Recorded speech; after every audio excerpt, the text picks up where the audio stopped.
Well, hello YouTube. This is Brett again with another YouTube video here. Today I'm doing something a little bit different, and if you've seen some of the reviews on my channel, you know I review premium high-end Bibles.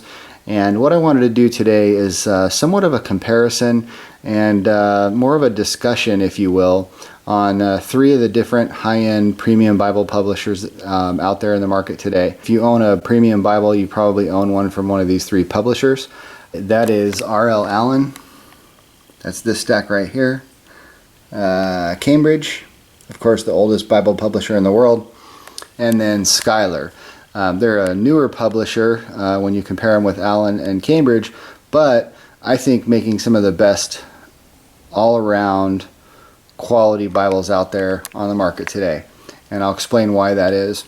When you're buying Bibles, premium Bibles especially, it is kind of hard to figure out exactly what you're going to get, especially because there's a lot of variation in the way a single Bible publisher produces Bibles throughout time. So what I mean by that is that depending on the time that the Bible is actually published, you're going to be getting a different product. So Allen, for example, these are 4 different Allen Bibles and 4 really different products. They look the same on the outside, but as you'll be able to see when I go through this review, there are some major differences between these 4 Bibles here.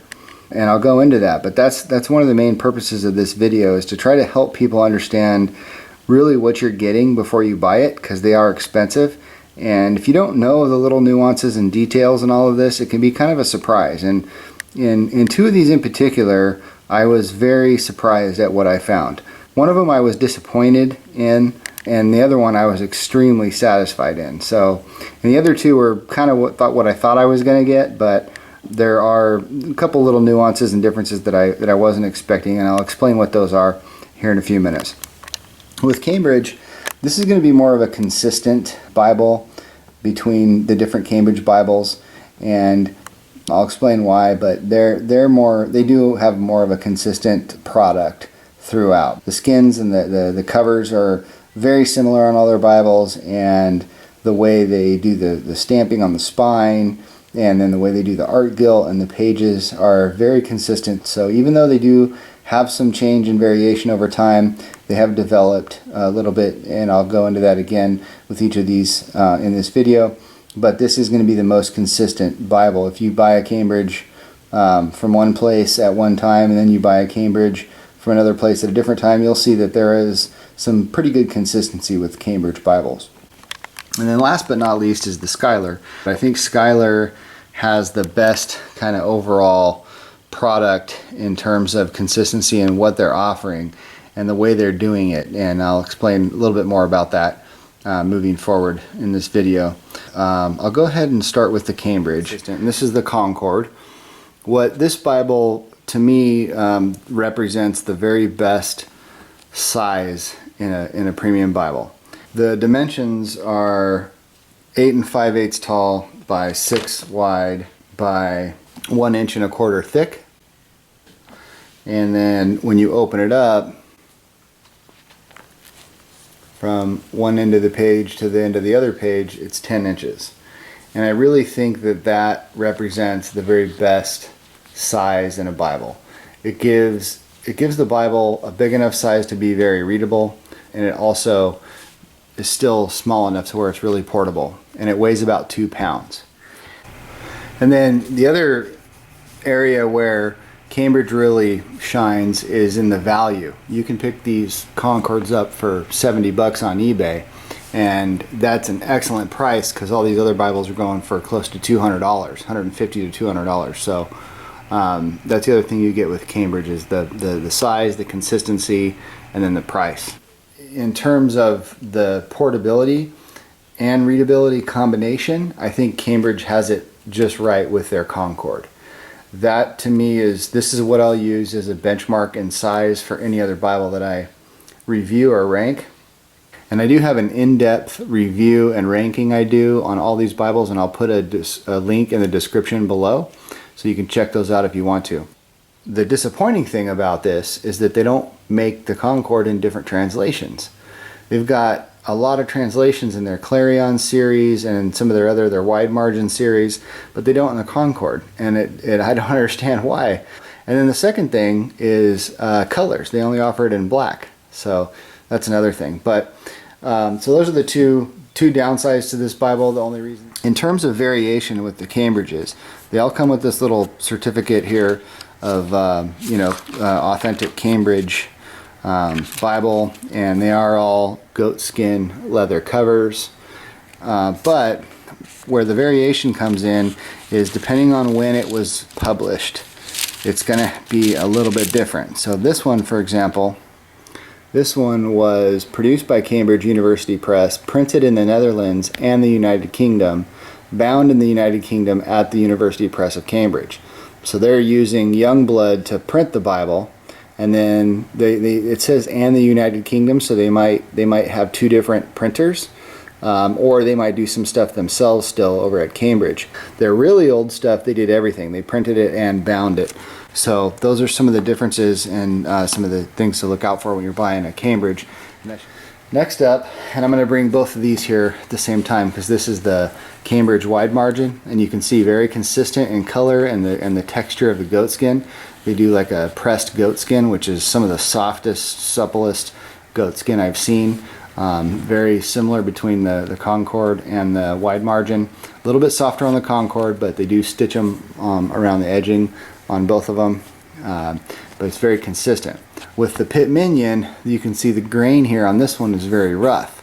So this is a very different, even though this is still a goatskin leather, it is very, very coarse in comparison to the Concord and the wide margin. And I only see this on the Pit Minions, this variation in the goatskin. But this one in particular, both of these were. And the reason I brought these out together is because the wide margin is the wide margin and the Pit Minion are companion Bibles because the text and the layout inside is identical.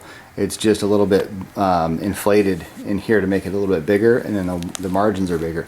But they're good Bibles to use in conjunction with each other. But you can see here, this one was printed and bound in the Netherlands, and it was first published in 2006. And then this one here, same kind of concept.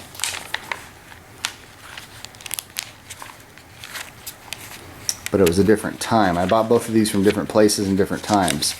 So you can see, but this one was first published in 2007, so a little bit newer yet, reprinted in 2013, so this is going to be one of the newest you're going to find past 2013, and is also printed and bound in the Netherlands. And somebody told me that Cambridge did move all their printing and binding to Youngblood.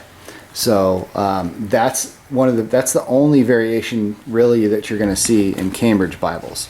In terms of color, goatskin, the red under gold art gilt, you can see they're very similar on all these Bibles, on all three of these Bibles. They're very strict in their consistency.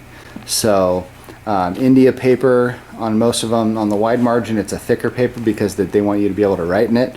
But for the most part, Cambridge is very consistent in their skins, their goat skins. When it's a goat skin, you know what to expect, and you know what to expect on the paper. It's an India paper. Obviously, on a Pit Minion, it's going to be thinner than it is on a Concord because they want to keep it thin and portable. But the most consistent I've seen is from Cambridge, and one of the reasons I really like the Cambridge Bibles. So moving on, let's move over to the Allens. I'm going to start with the flagship Allen Bible. So the reason I wanted to start with the long primer is that this is the long primer Sovereign. They have a long primer that's not a Sovereign, which they call the Allen 53. This is the Allen 63, or the Sovereign edition, and this one happens to be in navy blue Highland goatskin, and it's a silver line edition. So it's blue under silver art gilt edging, which is absolutely gorgeous. And when I was telling you earlier that I was surprised by two Bibles, this is the one I was pleasantly surprised with. And the reason I'm starting with it is because this is kind of their flagship Bible. This is a Allen Bible through and through. When I think of an Allen Bible, this is the quality that I think of. And you'll see here in a minute, this is not exactly what you're going to get with all their Bibles. And originally, I assumed wrongly that when you got an Allen Bible, you were going to get this type of quality with all their Bibles. Highland goat skin, a nice bold text with a really thick, nice paper, and lay flat, just beautiful lay flat Bible with an awesome yap, beautiful gilt lines, awesome ribbons. I mean, I thought you were going to get the whole kit and caboodle anytime you got an Allen. Found out later on that wasn't true. Now, with a King James Bible, you're going to get an Oxford text block printed by Youngblood and bound by Allen in most cases with the King James Bible. And they are absolutely awesome. And you can see that Allen does most of the work on these. This is R.L. Allen and Son Publishers out of Glasgow, Scotland, and it's printed in Netherlands on acid-free paper by Royal Youngblood, but Allen does the binding on it. And you can see this here happens to be an Allen first edition, and it's, boy, what a Bible. This really is a truly remarkable Bible. And this, where Cambridge, I think, sets the bar on the size of that little Concord and consistency throughout their Bibles, I think Allen sets the bar in terms of binding and overall beauty of a Bible in this long primer here with their Highland goat skin, just a beautiful inner liner as well, a nice thick paper with a awesome blue under silver art gilt edging, and the bold print of the Oxford text, and then even down to the Beresford ribbons that they used, the wonderful yap on here, and then the silver line, of course. I mean, this sets the bar in just a beautiful work of art and beauty and craftsmanship in a Bible. Now, obviously, this is a huge Bible, so this isn't something you're going to take around with you. This is about, this is probably more than 4 pounds. This one's 11 inches tall by 7 3/8 inches wide, and then it's 1 7/8 inches to 2 inches thick. So it's a big, heavy, book. So the size of it, how big it is what prevents this Bible from being the perfect Bible in my mind. Number one. And number two, it's the fact that they don't offer this in different translations. If they offered it in different translations and they made maybe a personal size one, this would blow away every Bible out there on the market. Now, while that's the standard, what you need to be aware of when it comes to Allen's is the variation. Next one I want to show you is the NASB, Allen NASB single column reference edition. This one, at first glance, looks very similar to the long primer. Very similar navy blue. You've got the Beresford ribbons. It's got a similar yap on it. Not as generous, but it does have a yap. It almost looks like a blue under silver, but it is gold. So in certain lightings this looks silver, in certain lightings it looks gold, but it is blue under gold. And it's got the Allen binding. Very similar cover, similar corner work, similar yap, similar goat skin. It is a Highland goat skin. So you almost think, wow, this is great, right? I've got almost a long primer in NASB text. But where I was disappointed is that when you open this up and start reading it, it's got horrible ghosting.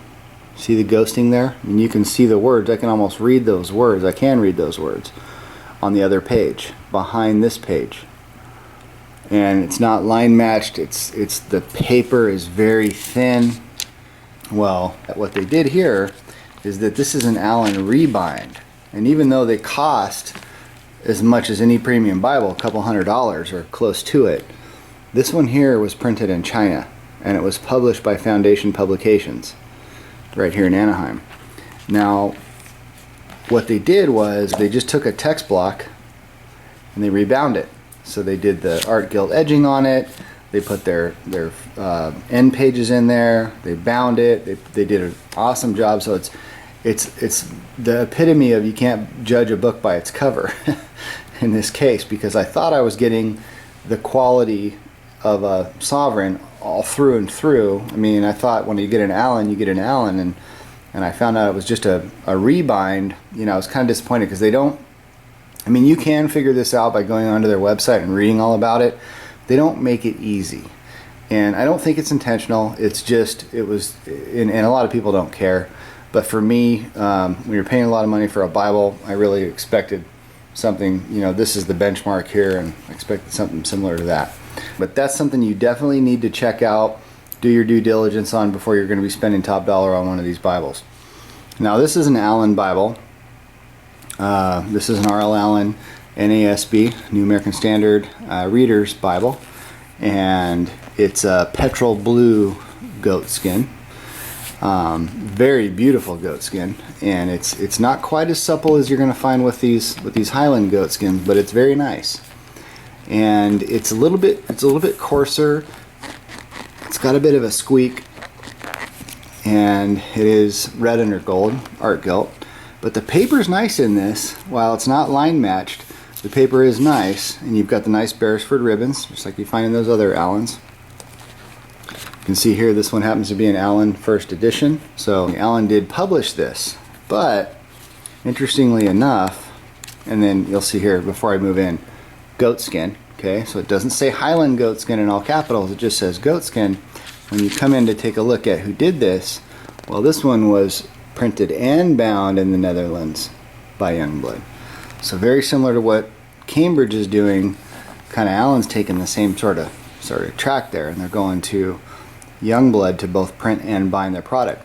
Now again, this is just a beautiful, high-end, premium Bible, definitely worthy of the Allen title, but it's just something different than what you may expect. To make things even more different, this is a brand new R.L. Allen ESV1 or Classic Reference Edition. They threw another monkey wrench in with this one because it's still got, again, all the beautiful qualities of an Allen Bible that you would come to expect. I mean, this goatskin, actually, I like it better than what you're going to find even in the Sovereign. But it's a New Zealand goatskin, and this one was bound by Ludlow. Same thing here, goatskin. It's not Highland goatskin, but it is goatskin. And what you're going to find here that's interesting is this one was published and printed by Crossway in China. All right, so still a beautiful product, absolutely worth every penny. These are actually a really good price. These are only 140 bucks right now on Evangelical Bible. But anyway, that's another variation you need to be aware of when you're looking at these Allens. So Allen, of all the different publishers, does have the largest variation, or the most variation in all their Bibles. All great Bibles, don't get me wrong. Moving on to the Schuyler. This is the newest of all three publishers. Still a great product, excellent, even though they haven't been around since the late 1800s. They do an awesome job. Where Schuyler really shines is in their printings. They go ahead and they hire or commission, in this particular case, 2K Denmark to do their printing, and it gives it a beautiful, unique design. They use a 11-point Milo font. They do some artistic things in here, like the chapter numbers are in red while the text is in black. This happens to be a red letter, so you are going to get some red letter, but you can see there the chapter numbers in red, text is in black. It's a nice wide dual column, and then they put the footnotes at the bottom there with you can see the attention to detail with the verse numbers in red and the verse is actually in black. And also in their paper, this is a 36 GSM Prima Bible paper, and then they did the blue art gilt edging under gold, which is beautiful on a blue imperial blue Bible like this. And then they went and did the dry stamping of their logo, which is the Jerusalem cross. The overall binding on this binding here, by the way, before I get in there, goatskin leather cover, and this was also printed and bound by Youngblood in the Netherlands. It doesn't say bound here, but I got word from somebody that works there that this was printed and bound by Youngblood in the Netherlands, and then you can see the design and typeset is 2K Denmark. So Schuyler, I think, really has the edge on the overall production of the final product. When I'm reading this Bible here, I can't put it down. I can't stop reading it. It's absolutely gorgeous. And at the end of the day, what are you buying these Bibles for? It's to read them, right? So this is one of the areas where they do have some room for improvement. You can see they're not super detailed in the corner work, and the goat skin is pretty coarse. It's not as perfect as you're going to find in these Allens. You can see, look at the corner work there in the Allen. Let's just take out the long primer. This is the Highland goat skin with the yap, and you can see the attention to detail that they do here, and also with the ribbons too. That's the other area that Schuyler could have done a better job on. These are nice ribbons, don't get me wrong, but they're not angle cut, and you can just tell they don't have the same quality as the Allens do. But I think Schuyler does the best job of an all-around production. It doesn't have the best size like the Concord. Now, if Schuyler came out with a personal size edition that was the same size as that Concord or something pretty close to it, and then they did maybe like a pressed goat skin, or they have Ludlow, or somebody use a Highland goat skin, or just a smoother goat skin, this would by far be the best Bible on the market. Schuyler, you can get them in almost any translation. They've got a great variation of coloring. They have the best text and design with this 2K Denmark design in these Bibles. Line matching, the whole nine. The design, the unique little detailed features like the colored chapter numbers and that. So hopefully that was helpful going through all that stuff and the differences. Thanks for watching. Please like and subscribe. Hope you guys have a great day, and God bless.